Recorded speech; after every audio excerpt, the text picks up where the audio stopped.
Saving time with Oracle clips. Let's jump into another bite-sized video clip about Podman. In this clip, we will look at using the Podman commit command to build a new local container from an existing running container on our system. So let's download an Oracle Linux 8 image and use it to run a container. We use the command podman run to create the container. The -ti option will start it and provide a shell prompt for us.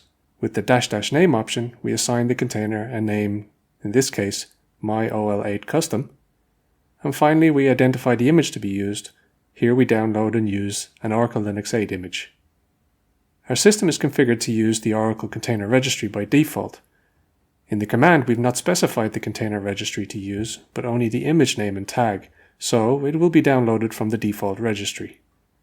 When the container runs, we are left with its shell prompt.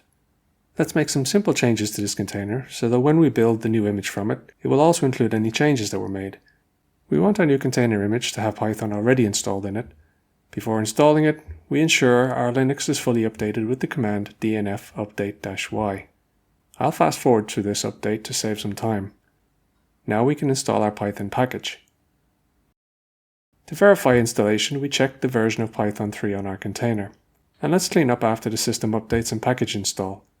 And for another change to be in place for our new image, we create a new directory and pop a file into it. Now we exit out of our container, which also stops it. Let's see again what containers we have. Just our stopped container. And still we see just a single image that was downloaded to run the container. Now we use the command podman commit to commit the changes we made in the container and assign a name and tag to the new image. This creates a new image in local storage. Now let's run a container with our new image.